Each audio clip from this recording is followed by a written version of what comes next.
Welcome back to Intersect, a podcast where we find connection in each other's story. We're with Latosha Cox again today as we continue our conversation about curiosity. Today we hear about her Black Girl Sabbatical. Latosha, let's pick up where we left off last week. You had to get to that place where you could shine bright, where in a way you could let your origin world into your present world. And I think in some ways when we kind of integrate our past and present, it kind of is a gift to both. It's a gift to the people that brought us forward, and it's a gift to the people we're currently walking with, because it's like, it's kind of an integration. Like when God allows us to finally become comfortable in our own skin, we become a blessing to both worlds. I'm going to speed up to my Black Girl Sabbatical so that we can talk about what I'm doing now and how my past 100% helps support what I'm doing now. Okay. Like all of the lived experience, right? And so, got divorced. In the pandemic, May 2020, I was recruited to lead a social justice nonprofit leadership development organization. I was also in the program before McKnight. So I did a AmeriCorps term of service at 35. All right. As a career change, right? Wow. So I'm an AmeriCorps alum too, right? And so I also was the keynote speaker for the AmeriCorps Vista conference in Chicago. That's a big deal. And I shared about my 17, did I call it? I called it my, I was a career student. I had a whole slide. I'm going to have to sing in the picture. Maybe you'll add it somehow to the post, whatever. But when I graduated college, I got the poster board in the basement. It's like from 22,000, actually to 2012. I actually walked in 2012. I had 3 classes to complete that next fall. And then I just kept super self-sabotaging for 5 more years, right? Because that wasn't enough. We are 97% done here, Tasha. You have 3 more classes, and it still took you 5 more years to do that, right? And you had another child in that time. But I had a poster board that says 2000 and all the days to 2012. Right. And I showcased it at my open houses that it took me, 12 years to walk, right. But look at all the things that I was doing. Look at the different jobs that I had. Look at the different hairstyles, the different clothing, the kids, the trips, right. Like I was adulting. Yeah, and so I want all of y'all to see that. And so I shared about that, and a lot of older AmeriCorps alum and people that had took them a long time to graduate, right? They came up to me like, thank you for sharing your story. Thank you for being vulnerable and sharing, because a woman that's a boomer is like, yo, I'm still at it. That is why I'm doing your AmeriCorps term of service at 60. Because that's my goal, is to finish college. Oh, wow. And so that kind of work inspires me. So I was recruited to run a social justice program developing other leaders here. And I recruit some of my McKnight's Foundation grantees. It's a nonprofit that has leaders, and they have them at different nonprofits from Monday through Thursday. And then Friday we led virtual trainings. Either I would lead trainings, professional development trainings, or we'd have people come in to lead trainings. And I left that job after 13 months. Okay. I mentioned earlier when I was at the McKnight Foundation how I was at a place that valued, appreciated, supported my leadership and development and personal growth, that I was able to thrive in 3 years and get divorced, which is the hardest thing to do. And when I got to my last W-2 job, I didn't have those same supports. Okay. I'm, working 2 and 3 and 50, 11 different jobs. There was a pharaoh that didn't know Joseph. right? Like just all the things. I'm Mm-hmm. overworked. I'm underpaid by a minimum of $40,000.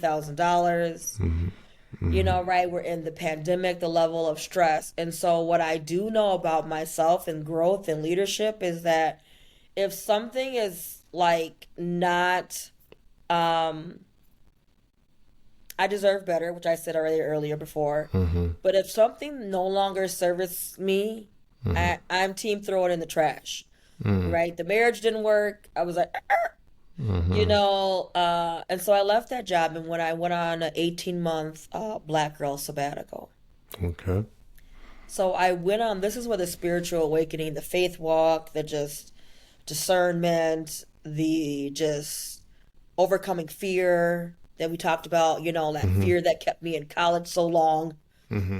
Mm-hmm. right? Mm-hmm. That I conquered the fear when I Mm-hmm. divorced because everyone was like, oh, you don't divorce, Mm-hmm. Mm-hmm. right? Families Mm-hmm. like still be miserable. And I was like, I'm not going to be miserable for another 16 years. Like, Yeah. fear held me back from college, but didn't hold me back to stay in a marriage that wasn't Mm. working me. Okay. Okay. Right? And so I went on this 18-month, I call it Black Girl Sabbatical, a self-discovery and Mm-hmm. healing journey Mm. to prioritize my mental health and well-being while embracing joy. Mm. And I did not know how long I was going to be on that journey. I did not Mm. plan that journey as a type A personality. Um, I just put an intent to quit and then it went left. Mm. Right? Mm-hmm. I was hoping to have a conversation. It never happened. And so there was Mm.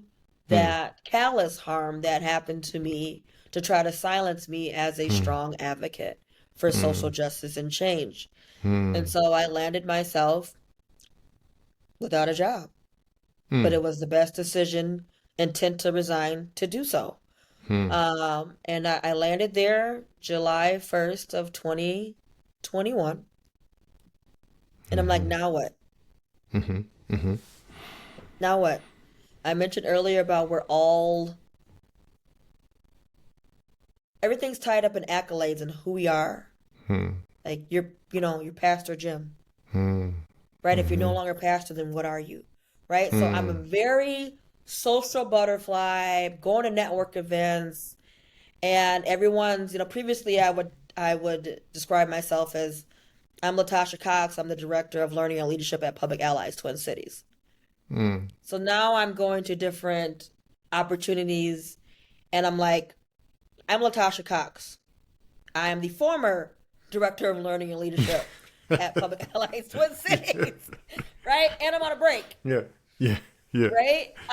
And then I'm like, but I don't want to be associated with this organization that harmed me Mm. to be identified, Yeah. right? And so I'm telling people like I'm on a break. And people are like, so where are you working at? I'm on a break. And then break turned into sabbatical. Sabbatical turned into a Black Girl Sabbatical. It turned into Mm-hmm. defining it. It turned into sharing it on social media, my journey. It turned into a business that I help to coach other Black women how to create an intentional exit plan from their toxic job or just to have a career sabbatical like how I did at Mm. 39 years old, Mm-hmm. to get their finances and all kind of things in order to do so, Yeah. since my background is in finance and education. Um, Mm.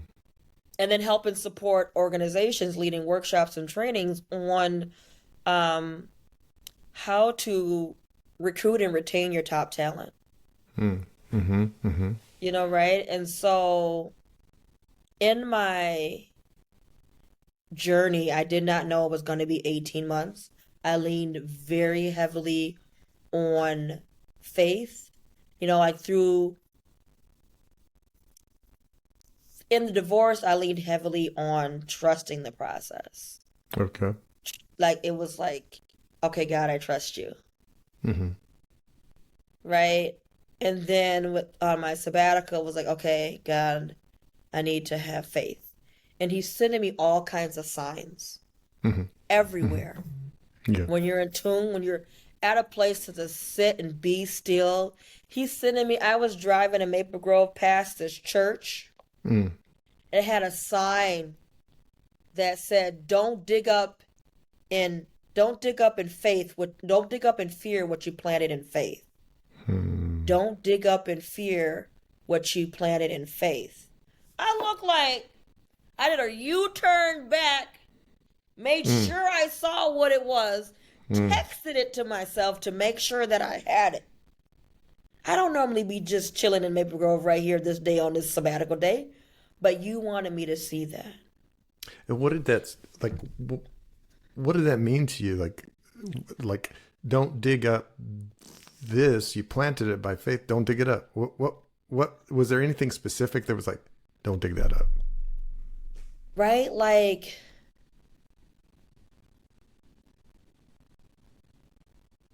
trust the process just to be. Like, I created a whole list of what, like, when I go from job to job, Mm-hmm. like, as as I'm creating, going up the corporate ladder, there's a list of must-haves.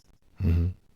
Mm-hmm. So there's must-have list to McKnight, and then there was a must-have list to go to my last job.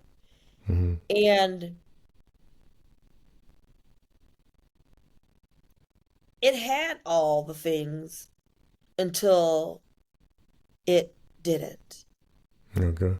It appeared to have. And so when I saw that sign, don't dig up in fear what you planted in faith.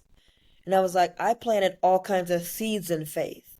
Faith that you'll provide for me. Faith that I will land amazing career opportunities. Mm-hmm. Faith that I'll use my talents, my abilities, my gifts, and my skills, my tags. Shout out to Dr. Jermaine Davis. That's his favorite line, tags, right? Tags. But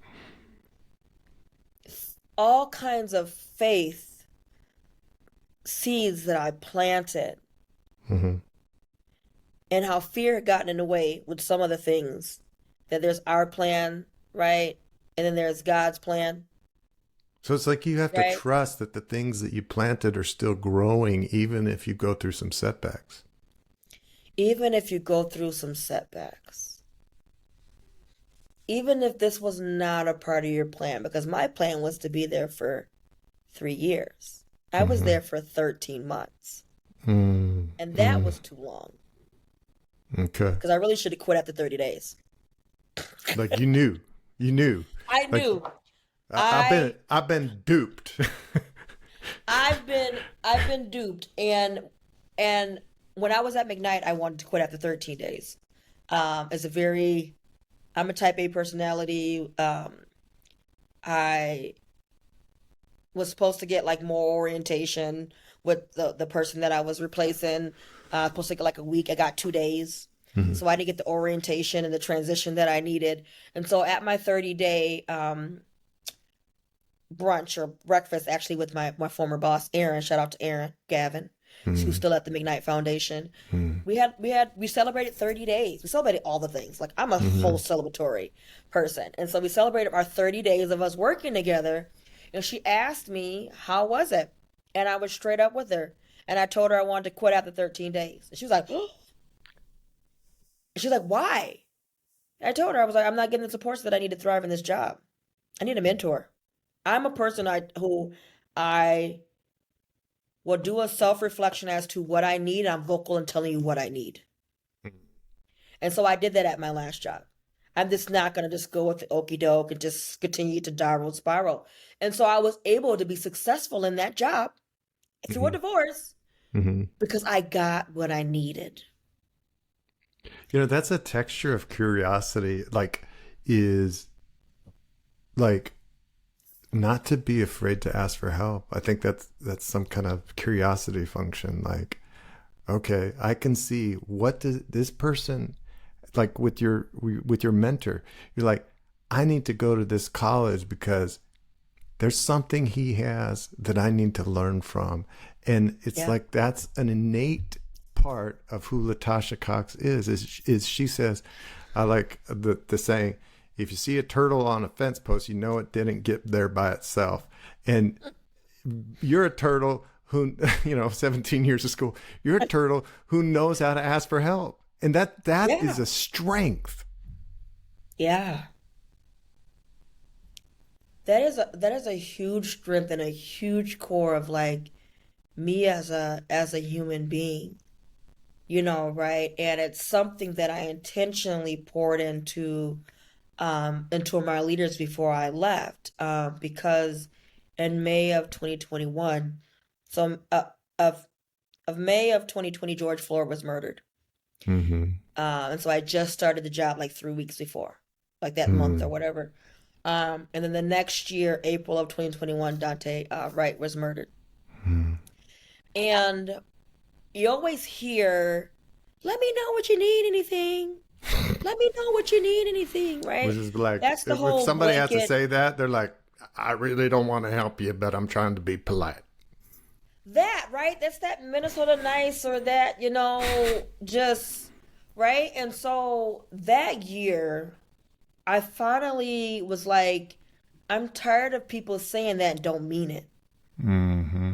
Right. And so I sat with myself and did a reflection because like I'm tired of people like I'm in need. I've been in need, my whole life, right? And how do you navigate, how you ask and not feel, be needy all the time, right? Right. I guess I was very good at advocating for myself in education Mm-hmm. and at Mm-hmm. work, Mm-hmm. right? Mm-hmm. But what about the inner circle of family and people and, Mm. probably asking when you was younger, but being let down or not Mm-hmm. asking because they don't got it, Mm-hmm.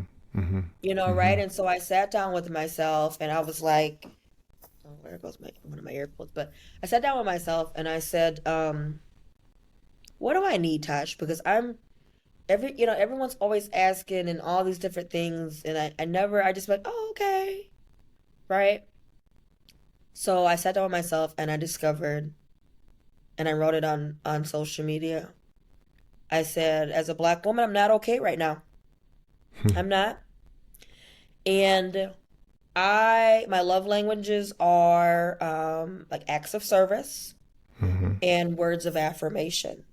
Mm-hmm. And it's been quite a few years since I've done my Cox Family newsletter. I haven't done it in 4 years, but I'm Mm-hmm. the one that's sending you the Cox Family newsletter so you can keep in contact. I sent over 150 letters, Mm-hmm. out to all kind of family members, even my ex-husband's family. I mean, I just friends, like everybody gets a newsletter.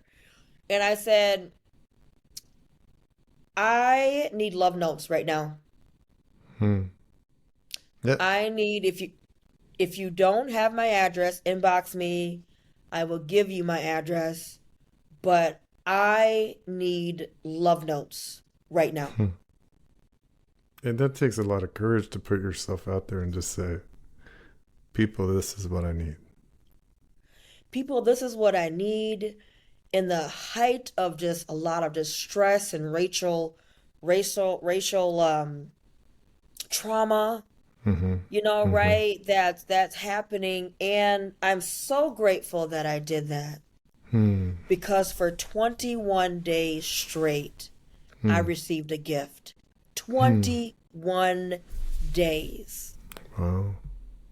Right? The very first gift, I went out to get a massage, and I came back, and my McKnight Foundation colleague Sarah, Hmm. everyone knows my favorite color is purple. My Hmm. neighbors texted me like, "You got flowers on the doorstep. Should I Hmm. should I get them for you and bring them in? It's hot."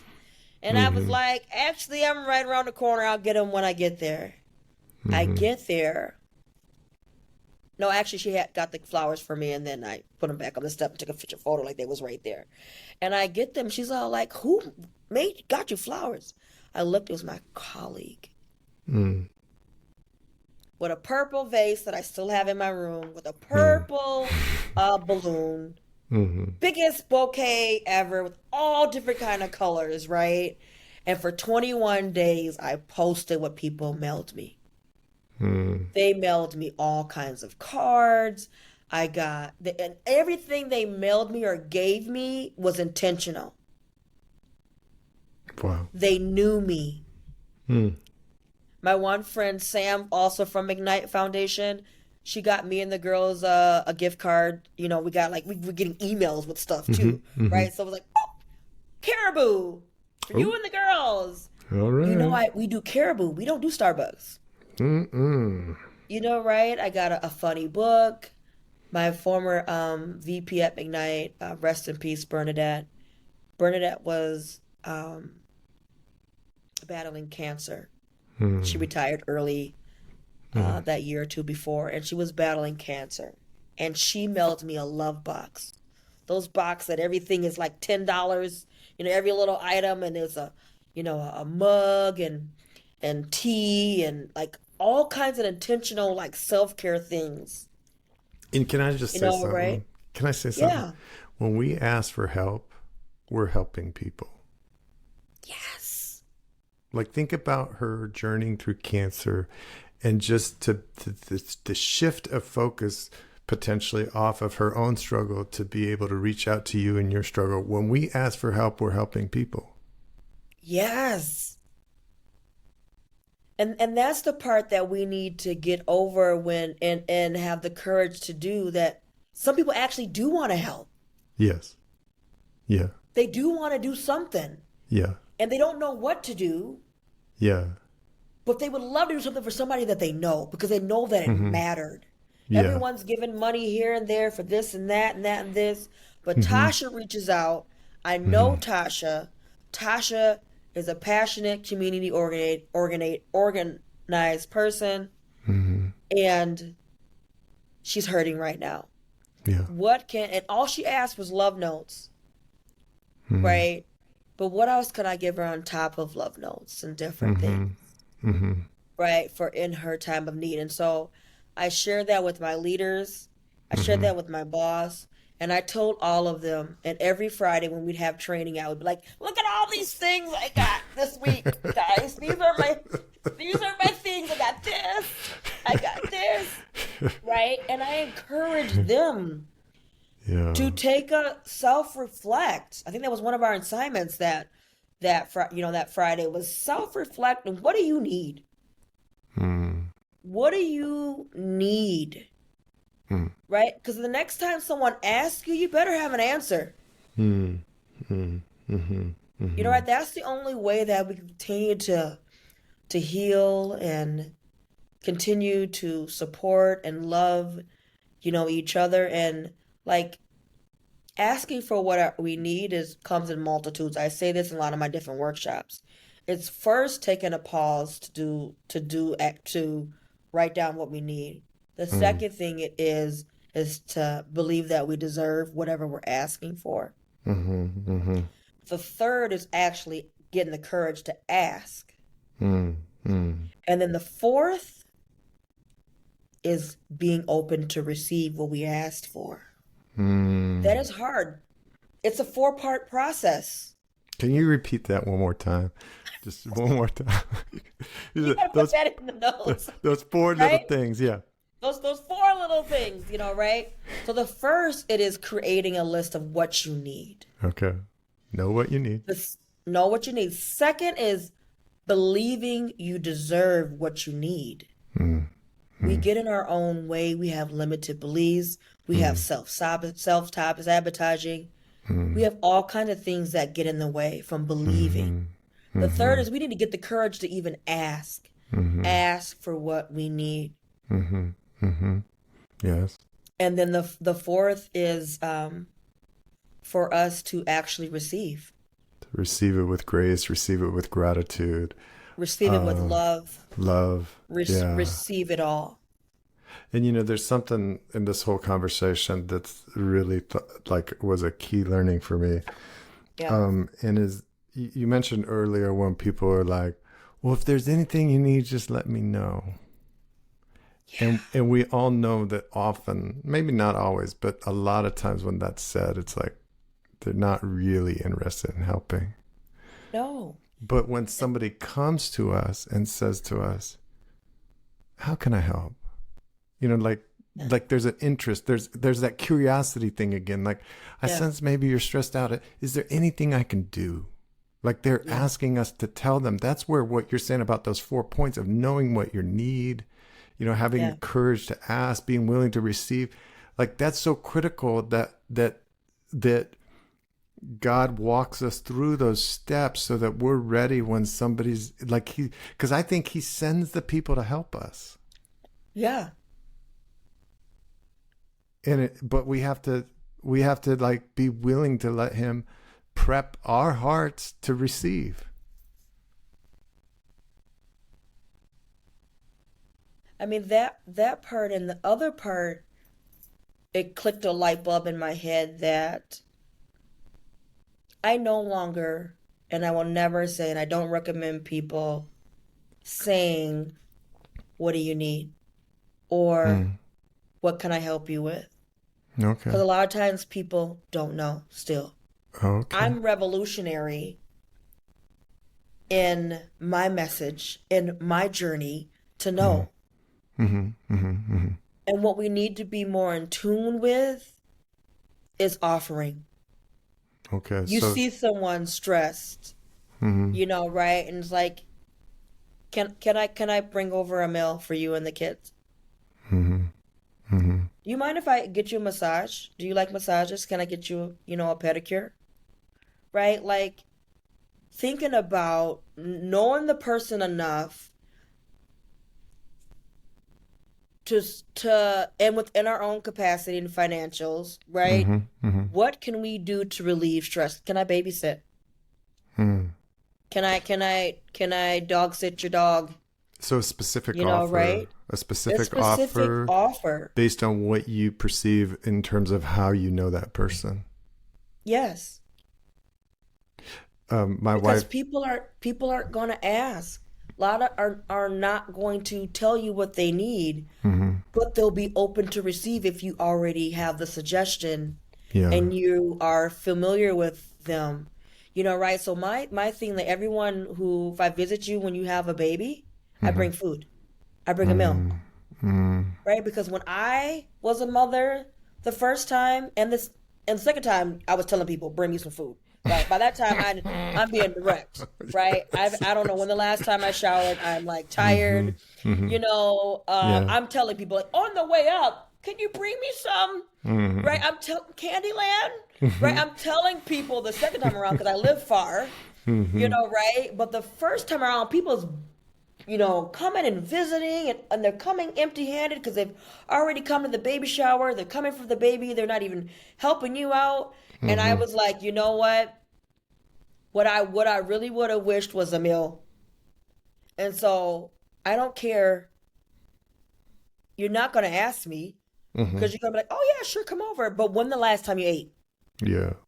So I'm gonna stop at where do you want something to get? I'm gonna bring something to eat. I don't even ask you. Well, I'm telling you that I'm bringing you some food. Where do you want me to stop? What do you want me to get? Well, and my wife Ingrid, she always says sometimes people are so, if they're going through grief or like a birth of a child or major life events, sometimes they can't they can't even sort out what they want or what they need. And to be able sometimes not even to have to ask the question, because that could be a burden, just to say, right, as you're saying, I'm bringing you this, give me some clarity about specifics, but I'm bringing it, or just showing up with it. I mean, that takes what do I need and then allows that to shape what will I give. Like, I think our awareness of what we need and being willing to ask it even empowers us. If we're not just being leeches, obviously we know people that just leech, right? Yes, absolutely. They're just needy. Yeah. This isn't about being needy. No. This is about being human and exercising healthy assertiveness in our humanity to help people by letting them help us. But that even empowers our capacity to help is what I think I'm hearing from your story. I mean, absolutely. Right? To see each other as humans and with just climbing the corporate ladder and having finances up and go from, being married to being, divorced. I look at money different. I look at time different. I became more creative with my money. I offered more of my time because I didn't have money. Yeah. Right? And so you're having a baby shower. I can arrive early to help set up. Yeah. Yeah. right? You're having something, I can make diaper cakes. Mm-hmm. You know, right? You're sick, I can come and just sit with you. So you always have something to give. It may not be money, but you always have something to give. So the question is, what's in your hand? What's in your hand, and what do you have the capacity to give genuinely? Mm-hmm. Mm-hmm. You know, right? Yeah. So in summing up our conversation today, Yeah. Latosha, Coach T. Coach T. Coach T, what do you want to leave our listeners with as a takeaway that you say? If you don't remember anything from this conversation, please remember this.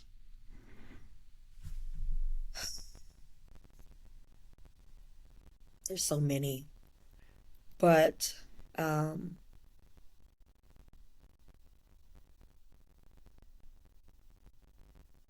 words.